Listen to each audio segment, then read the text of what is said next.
Beloved, how we respond to circumstances not only defines who we are, but it also has an impact on the quality of our lives. For example, this past week, as we were lamenting the passing of Archbishop Tutu, some responded with vitriol and blamed him for certain things, which I would regard as a hateful response, whilst others expressed admiration and focused on his many achievements, which can be considered a loving response. From this example, it is clear that on balance, we can respond to circumstances either with love or with hatred. It is a choice we make. We choose to be loving or we choose to be hateful. I've never encountered anyone who has to provide a justification for why they love. However, hatred always demands a justification. This is so because hate does not represent our highest good. Neither does it foster well-being. And it is essentially comes from a place of hurt and self-loathing. It is abnormal. It is demonic. It is evil. Therefore, when you hate, you choose to be abnormal, to be demonic, to be evil. The German playwright and poet and social justice activist Bertolt Brecht, in his work The Mask of Evil, penned these words, and I quote, "What a strain it is to be evil," end quote. He was perplexed by evil, since hate is the manifestation of evil. In a social context and in African culture, we have the philosophical concept of Ubuntu as defined by the aphorism Umuntu ngumuntu ngabantu, meaning my personhood is dependent on your personhood. The effect of this is that our actions ought to be informed by a mindfulness, a love for others, a knowledge that my humanity is dependent on their humanity, my dignity is dependent on their dignity. It has further implications, since, for example, I cannot eat while those around me are starving. I cannot see my children thrive while other children around me are struggling. Therefore, our challenge is to be cooperative, loving, and selfless, as opposed to being competitive, aggressive, and selfish.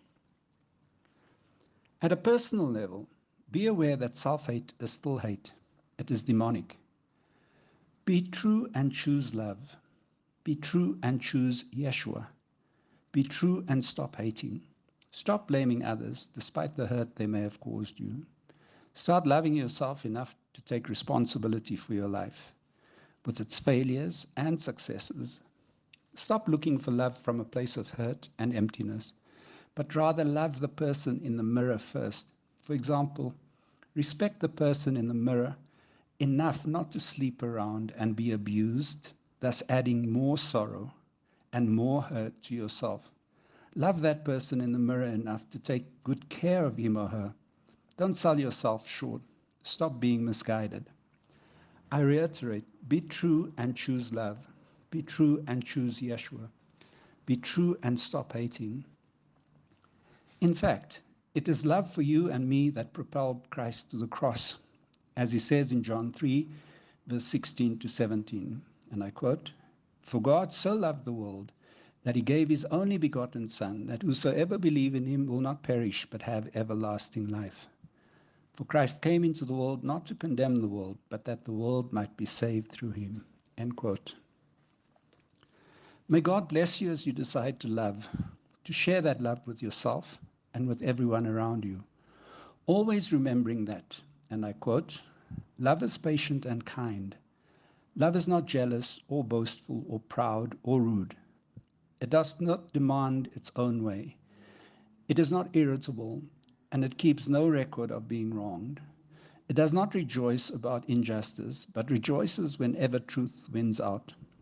Love never gives up, never loses faith, is always hopeful, and endures through every circumstance." End quote.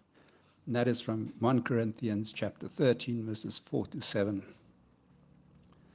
And finally, I encourage you to adhere to the exhortation by Paul in Philippians chapter 4, verse 8, and I quote, "Finally, brothers and sisters, whatever is true, whatever is noble, whatever is right, whatever is pure, whatever is lovely, whatever is admirable, if anything is excellent or praiseworthy, think about such things." End quote.